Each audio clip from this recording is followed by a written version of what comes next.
3 days before the wedding, Lydia got the call. It was 2 in the afternoon, the sunlight almost sharp. She had just stepped out of Ever with a white paper bag dangling from her wrist, the leftover lace gloves from the final fitting inside. The gown was ivory, clean-lined, almost no ornament, yet it lit her skin 2 tones brighter. A boutique assistant followed her onto the sidewalk, smiling. "Ms. Vance, see you in 3 days. You'll be the most beautiful bride." Lydia smiled back, murmured Dylan, turned toward the valet circle. Her phone rang. The screen read, "Sebastian." She picked up, light-hearted. "Just finished the fitting. The color's the one you picked. Want me to forward the proofs for next week? The wedding's off." 4 words, crisp, level, no greeting, no cushion. Lydia's stride faltered. "What did you say?" "The wedding's off." He repeated it, voice still flat, like he was reading a routine contract clause. "I've fallen for someone else. I can't go through with this."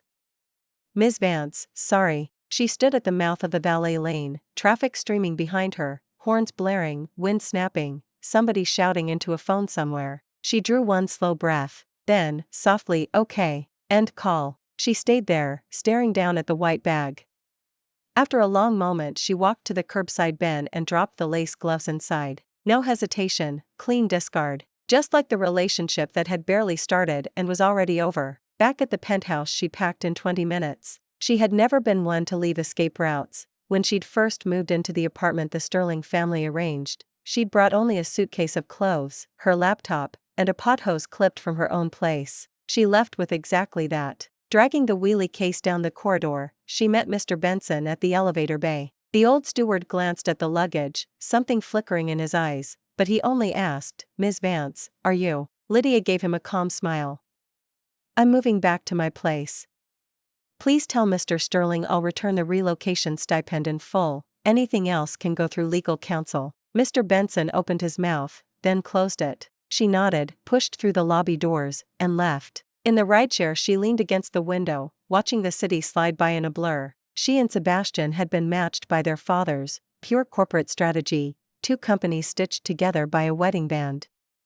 She had entered the deal with 0 expectations of romance. Still, she hadn't thought he'd refuse even the courtesy of saving face. Lydia rested her forehead against the cold glass and shut her eyes. Whatever. She didn't do clingy. After the call Sebastian stayed at the floor-to-ceiling window a long time. Outside, the city burned into twilight, orange-red light stretching his shadow across the parquet like a steel beam. The phone in his hand still showed the log, Lydia, 023, 23 seconds. She'd given him 23 seconds, then hung up. No tears, no curses, no who is she, no what about us, not even a stunned pause, just okay, swift disconnect. Sebastian's fingers tightened around the handset, something inside his chest caved in and was squeezed shut. Chase came in, saw him frozen there, set a glass of water on the console, and ventured, "Sebastian, about Ms. Vance." "She didn't call back," Sebastian said, toneless.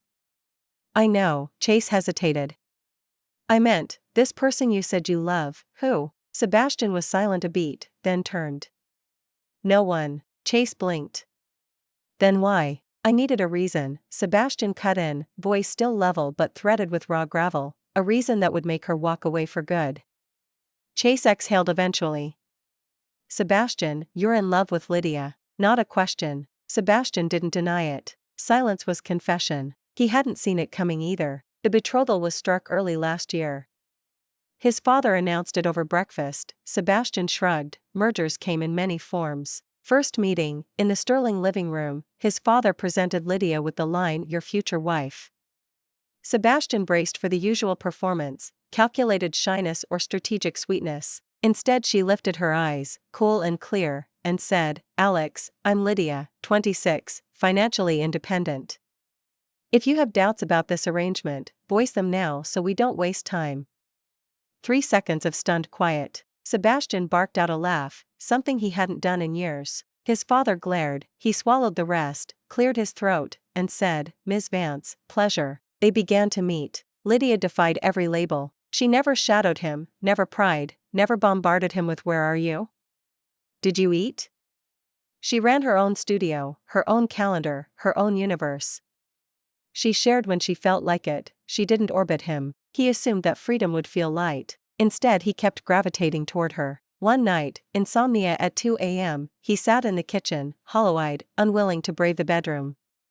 Lydia must have sensed it. She appeared in the doorway in an oversized tee, hair messily tucked, said nothing, and started the burner. 20 minutes later, a bowl of congee, a small plate of pickled cucumbers, set before him. She took the opposite stool, opened a book under the low light, reading, quiet, asking nothing. Sebastian stared at the steam curling off the rice and felt an inexplicable sting behind his nose. "You don't wonder why I can't sleep?" She turned a page without looking up.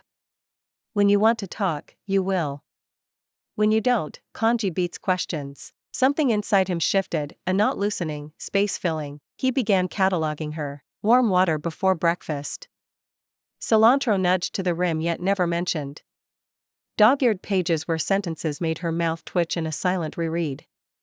The way her left corner of the lip lifted first when something truly amused her, tiny, real. The more he gathered, the thirstier he became. He craved the steady calm she exhaled, the way she met his eyes, clear, equal, uninterested in his balance sheet, seeing only the man. Panic followed. He had no map for loving. His parents taught possession, not affection, cold, ironclad control. What if he repeated that? What if he caged her, broke her? She was too vivid, too clean, to be trapped in a contract he wasn't sure he could honor with anything like love. So he chose what he believed was the cleanest way, a lie to push her away. He let her think he had fallen for someone else, let her walk away completely, without a single regret. He told himself it was for her own good. He told himself that once she was gone, he would finally feel relief. He never expected that the moment the call ended, the place in his chest would hurt so badly he could barely stay on his feet. Lydia vanished, utterly. No Instagram posts, no updates on any social platform, no replies to concerned friends, not one message to him. Through Chase, Sebastian heard she'd gone back to the penthouse she owned, then poured every ounce of energy into work. Her boutique studio, small but respected, had just landed a major commission. People said she stayed late every night yet looked better than ever, as if a tight knot inside her had finally come undone. Undone. Sebastian sat in his office, rolling the word over in his mind again and again, tasting nothing. On the 12th day he saw her at an industry gala. He arrived late, she was already there. Deep emerald gown, straight neckline, hair swept up, thin gold earrings glinting when she turned. She stood among strangers, talking, occasionally tipping her head in a quiet laugh, giving off a calm, unobtrusive glow. Sebastian spotted her without thinking. Then he saw the man beside her, immaculate suit, tall, sharp profile, leaning in to speak with obvious familiarity. Leo, the award-winning architect who had partnered with Lydia's studio, reportedly still single. She angled her head to answer, smiling, neither welcoming nor rejecting. Across the ballroom Sebastian gripped his glass and the wine suddenly tasted bitter. Chase murmured, "Sebastian, the hosts want you to mingle." Sebastian gave a noncommittal sound and didn't move. Chase followed his gaze, sighed, and left it alone. Near the end Sebastian invented an excuse and intercepted Lydia. She was heading for the exit, alone. He called her name, she turned, saw him, calm, unsurprised, simply stopping to hear what he had to say. "Ms. Vance, Morgan." He realized it was meaningless small talk, but every real sentence jammed in his throat. "Mr. Sterling, hello." She nodded, polite and distant, as if greeting any industry colleague. "Not Sebastian, Mr. Sterling." The title stabbed straight into the softest part of him. He wanted to explain, to confess the lie, to tell her he was sorry, but her clear gaze froze every word. Finally he managed, "Have you been well?" Lydia smiled gently. "Very well, Dylan." She nodded again, stepped past him, and melted into the crowd. A breeze that came and left no trace. Sebastian stood motionless, fingers clenched around the glass, understanding for the first time. He hadn't let her go, he had shoved her away. And the distance was of his own making. Why should she be the one to close it? Next morning he appeared outside Vance. A dark everyday coat replaced his usual suit. In one hand he carried a paper bag of breakfast from the corner cafe. Lydia exited the lobby, saw him, hesitated a heartbeat, then walked up. "Mr. Sterling, is something wrong?" "I brought breakfast." He offered the bag. "Soy milk and steamed buns, you said you liked this place." She glanced down but didn't take it. "Did I?" Not skeptical, she genuinely didn't remember. "Last winter," he said quietly. Your project was ending, you worked late, I gave you a ride. We passed this shop and you said, their soy milk is amazing, but they only sell it in the morning. Every day on my way to work I can only stare at the line. Lydia fell silent. She had said that, half asleep in the passenger seat, forehead against the window, the words drifting out and evaporating. She hadn't thought he'd stored them away. She accepted the bag, tone softer but still guarded. Casey. Is there anything else, Mr. Sterling? I need to talk. About? Us? She studied him for a long moment. No anger, no hurt, no coldness, only quiet depths hiding every ripple. Mr. Sterling, she said finally, each word distinct, between us, there is no longer an us. Lydia, you cancelled the wedding, you gave the reason, she continued, not letting him interrupt. I didn't argue, didn't make a scene. I left cleanly because I respected your choice. I've made mine, and I'd like you to respect it too. What I said that day was a lie. Lydia blinked. Sebastian looked at her and, for the first time, pried the words out one by one. I never fell for anyone. She doesn't exist. I panicked. I didn't know how to handle being in love with you, how to say it, what would happen if I did. So I picked the stupidest option. So you used a lie, Lydia cut in, voice flat, to push me away. Yes. She lowered her gaze to the breakfast bag, fingers tightening on the paper rim, saying nothing. The silence stretched for almost a minute, so long Sebastian thought she might never speak again. Then she lifted her eyes, something flashed there, gone the next instant. Sebastian, do you know where I was when you called? He shook his head. Outside ever, she said evenly, the corner of her mouth bent in a faint arc, not a smile, just the imprint of swallowed pain. I'd just finished the final fitting. I was holding lace gloves, thinking whether you'd say I looked beautiful on our wedding day. Sebastian's heart felt impaled. Then you told me it was over, that you loved someone else. She paused, then went on, still calm, as though recounting someone else's story. I stood in the parking lot under the blazing sun, horns honking nearby.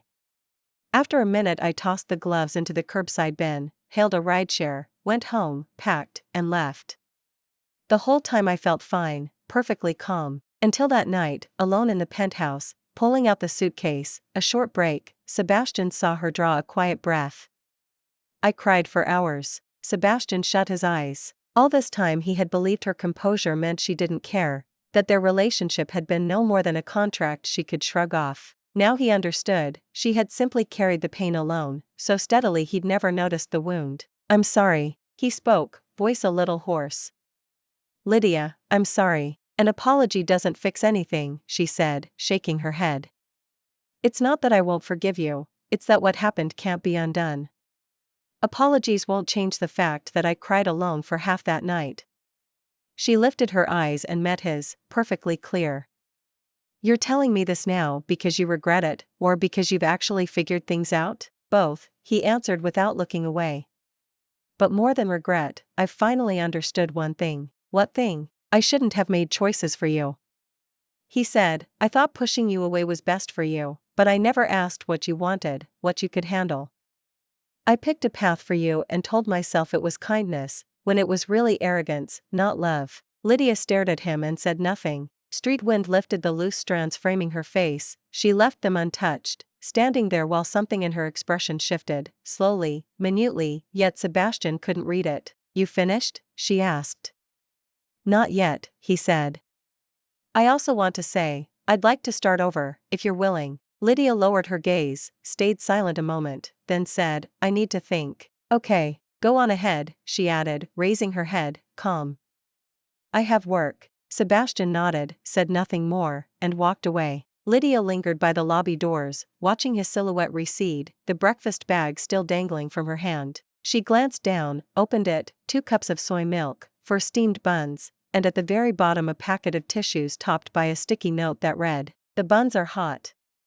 Eat them while they're warm. Lydia studied that note for a long while, then she took the bag upstairs. For the next 2 weeks Sebastian showed up so often even Chase lost patience. Breakfast arrived almost daily, either he brought it himself or had someone leave it at reception for Ms. Vance. Every time Lydia accepted it and every time shared it with the team, co-workers whispered that Ms. Vance's suitor sure spends big. Lydia only replied, don't speculate, offering no elaboration. One sprint night the studio pulled an all-nighter. A little past 8 the next morning reception rolled in a huge box, coffee, snacks, 2 boxes of Band-Aids, 2 packs of eye drops, plus another sticky note. Not here to bother you, just figured you might need these. Coffee's American, unsweetened, add sugar if you like.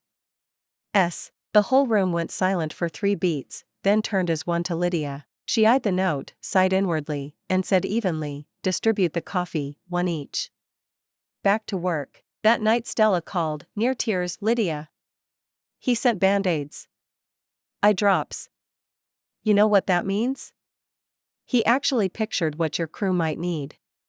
He's thinking this through. I know. Then why? I know, but I need to think, she said, leaning back, eyes on the ceiling, voice level. Stella, do you know how I got over it so fast? Partly because from day one I labeled it a partnership, no feelings attached. I protected myself, but you still cried. Right, I still cried.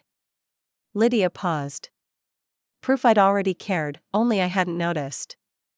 So this time I have to decide what I want, what I can bear, before I jump in. I won't discover I'm in love only when another call rips it away. Stella went quiet. Finally she asked, have you decided yet? Lydia didn't answer. She kept staring at the ceiling, thinking, and at last said, sleep early, and hung up. Had she decided? She wasn't sure, but she knew one thing, each morning those breakfasts arrived, that crate of coffee and eye drops, those few words on a sticky note, a small corner of her heart quietly softened. That corner kept expanding. The turning point came one Wednesday evening. The final draft had just been delivered, the office had emptied.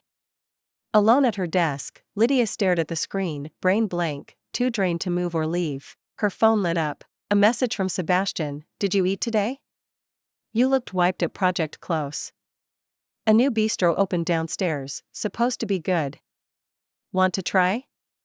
Even if you don't want to see me, tell me what you'd like and I'll bring it up. She reread it for a long time. She recalled his words, I shouldn't have made choices for you, and realized she could say the same to herself. She'd been waiting, to be sure, to be certain, for a no-risk signal. That signal might never come. Love was never 100% safe. She inhaled, typed 2 words, come down. They ended up talking for almost 2 hours. The bistro was small, packed, a little loud, lit in warm yellow that softened both their faces. They claimed a corner table, ordered, and simply talked. About her studio's newest project, about a partnership brewing at his company, about the first time they met. She confessed she'd been nervous, hence the declarative tone. He laughed and said he'd thought he'd met an eccentric. They also spoke of that night. He laid out his panic, his family baggage, the uncertainties and fears he attached to the word love. He spoke evenly, but beneath it she caught the tremor that surfaces only when you reveal what truly matters. She gave her side too, how she'd forbidden herself to feel, how she'd still cried, how she'd folded clothes in the penthouse one by one into a suitcase while tears fell, baffled at herself, until later realizing she'd been mourning something she'd thought she'd never had. A hush settled over their table. Outside the din continued, but in that corner something landed soundlessly. Sebastian looked at her. Lydia, I need to ask you something serious. She lifted her eyes, waiting. I can't promise I won't be stupid again, he said. I might mess up, might lose control and do something dumb. But I want to try, really try, with you. Will you give me that chance? Lydia lowered her gaze, fingers tracing the teacup twice. Then she raised her head, a thin smile in her eyes. Sebastian, you've got a bad habit. He blinked. What habit? You stop halfway, she said. I want to try. Try what? Spell it out. Sebastian hesitated 2 beats. Exhaling softly, he set down his chopsticks, met her eyes, and began again, each word distinct. I love you, Lydia. From the moment you said you didn't need to lean on anyone, I was already gone. I want to be with you, officially, seriously. Let's date first, then marry. Will you? The slab of ice that had lived in her heart for so long quietly melted. Sure, she said, then took a folded sheet from her bag and slid it across to him. While we're at it, you deal with this. Sebastian unfolded it, puzzled, skimmed, and froze. It was a divorce agreement, still unsigned. He looked up at her. She propped her chin on her hand, calm, but a smile she couldn't hide flickered in her eyes. My legal counsel has been hounding me to sign and mail it back. I've stalled for over a month. Brought it today, your call. What happens next? Sebastian lowered his gaze to the paper and stared for a long while. Then he folded it once, twice, reduced it to a tight square, and tucked it into his coat pocket. Not necessary, he said, the slow curve of his mouth finally a real, settled smile. Trash. Throw it away. Lydia laughed out loud. Not her usual polite, shallow laugh, an unguarded, slightly undignified giggle. When it faded, she ducked behind her teacup. Sebastian watched her and felt the rock that had weighted his chest all these months quietly, completely, drop. Later, tipsy, Stella draped an arm around Lydia and groaned, "This whole saga had me tearing my hair out in clumps." Under the wedding lights, Lydia glanced at Sebastian chatting with guests, her lips curved, voice level, worried for nothing, the ending's fine. True, Quinn sighed, just took the scenic route. Across the room, Sebastian sensed her gaze, turned, and met her eyes. He crossed to her, slipped his hand naturally into hers. Stella tactfully melted away. Talking smack about me? He murmured. Listing your virtues, such as? She tilted her head, solemn, persistent pursuit, plus first-rate sticky note skills. Sebastian went still. Then he bent to her ear and breathed, "Lydia, I love you. The moment you said I don't need to lean on anyone, I was already gone. I should have told you then.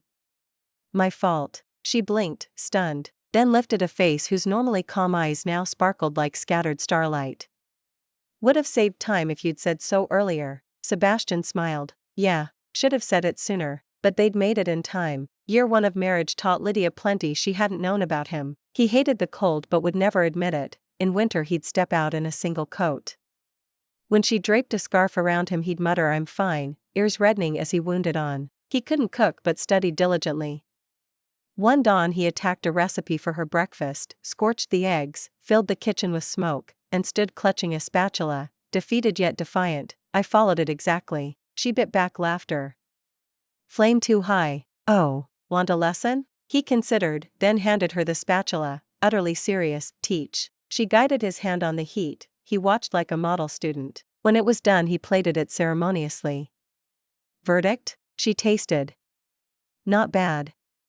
Edible, even. His shoulders dropped in relief. He sat and began eating, ears still pink. Watching him, Lydia felt something inside her soften to silk. She remembered thinking, when they first met, that he was impenetrable, all ice and armor. Later she learned you simply had to step close, and then nothing could stay hidden. They fought. Month 8, over some trifle. A careless sentence bruised her pride, words escalated, and Lydia retreated to the master suite, shutting the door. Sebastian stood in the living room, silent. Then he knocked. Lydia, that came out wrong. I'm sorry. No answer. He slid down the door and stayed.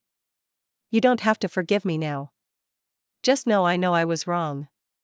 Whenever you're ready, I'm here. Inside, on the bed, Lydia's nose prickled. 10 minutes later she opened the door. He was still on the floor, rising. He wordlessly pulled her into a hug. Against his shoulder she said, "It really was a lousy thing to say. I know." His voice was rough. "I'll watch my words. When you mess up, apologize fast, no sulking. Deal? And you stay put, camp by the door until I come out. Deal? Then we're good." She lifted her head. Next offense won't be this easy. He gazed down, warm with the tender gravity she loved. There won't be a next time. She murmured agreement and nestled back against him. She knew there probably would be. Love isn't a flawless freeway. They'd collide, drift, collide again. But she wasn't afraid, because each time he would sit right here, back against her door. On their second anniversary Sebastian took her back to Ever. Lydia halted at the entrance. Why are we here? New photos, he answered quietly. We never got the wedding shots. I've always felt I owed you a set. She searched his face, speechless. She'd believed that old sting had healed, yet standing here hearing "I owe you," she realized a tiny corner of her heart still held something, not regret but the ache of being treasured. She blinked rapidly, then walked in.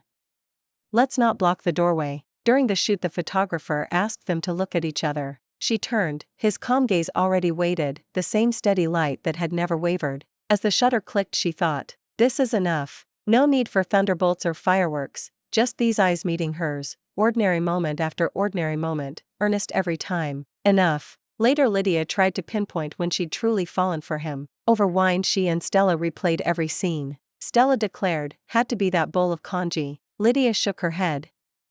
I loved being cared for, but not necessarily him yet. Then when? She pondered a long while. Once he flew home from a trip and left a bottle of local hot sauce on my desk, no speech, just gone.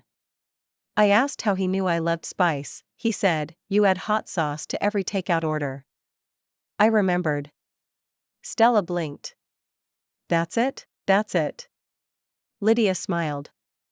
But something inside me went thud, and I never walked back out. Stella exhaled a half-finished you people. Lydia knew, guarded hearts are felled by the smallest things, not grand gestures, but a bottle of hot sauce, a bowl of congee, a sticky note, a quiet, you said it, so I remembered. It's the tiny things that prove you actually care. When someone notices them, they truly see you. Sometimes Lydia wonders, if Sebastian had never told that lie, if he hadn't called off the wedding, where would their story have gone? Maybe they would have married as planned, and one day he would finally summon the courage to say he loved her, and only then would she realize she had loved him for ages. Or maybe he would have kept his feelings locked away, and she would have kept thinking this was only a calm partnership, and the two of them would have coasted along in lukewarm silence, neither speaking, neither guessing what lived in the other's heart. Seen that way, his lie, that brutal call, those 23 seconds, had become a strange kind of starting line. It yanked her out of the state of I'm fine without him, forced her to see, clearly,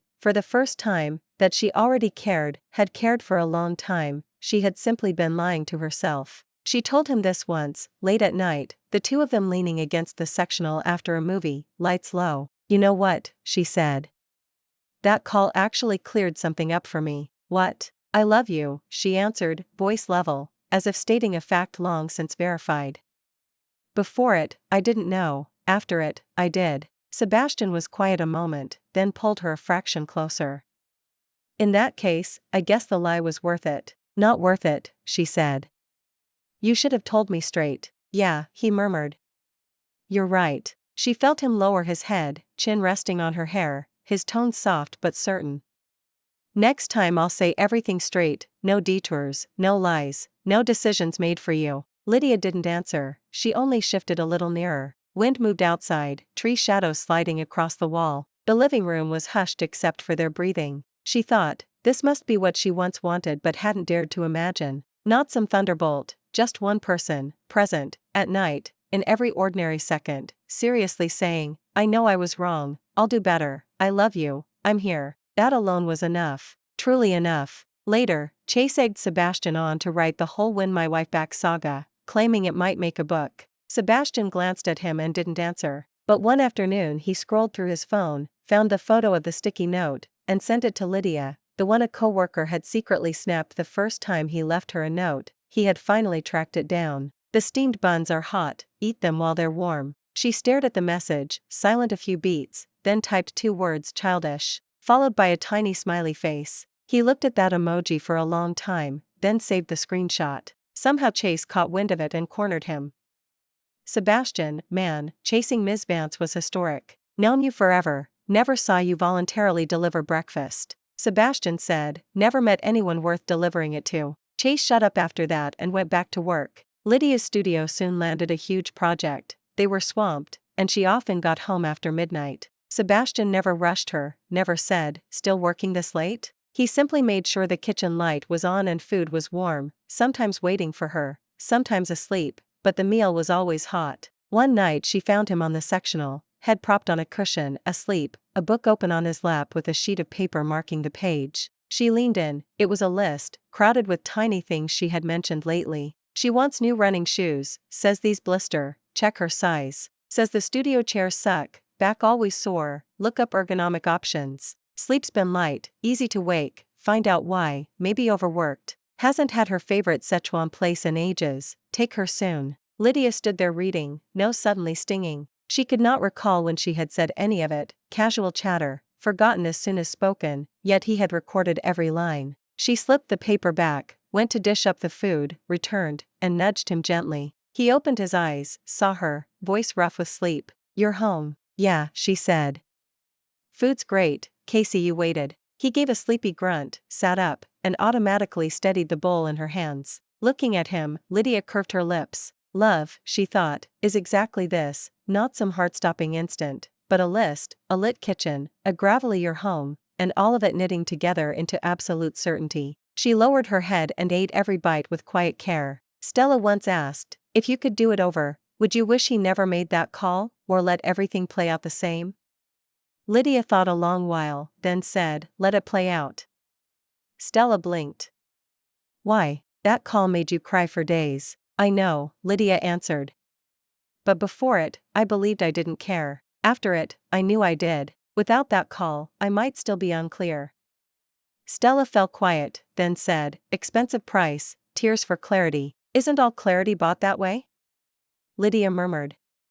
Without the blow, we never dig deep. What she didn't tell Stella was that before the call she had lived inside armor. As long as she never admitted she cared, she would never be hurt. As long as she called it partnership, she could walk away intact. As long as she used logic, love could be managed. That phone call shattered the shell. It hurt, but only after the fracture did she start to live. They adopted a cat, Orange, and named him Soy Milk, because soy milk marked their second beginning. Soy Milk shadowed Sebastian. The instant he sat, the cat leapt to his lap. At first Sebastian stayed rigid, but he never pushed him off, simply endured the weight. Gradually his hand lifted to stroke, and later Lydia found him on the sectional, cat sprawled across his thighs, head bent over a file while he smoothed soft fur, now and then pausing to rub an ear. She raised her phone and snapped a covert shot. He looked up, eyes asking what she was doing. Saving proof, she said.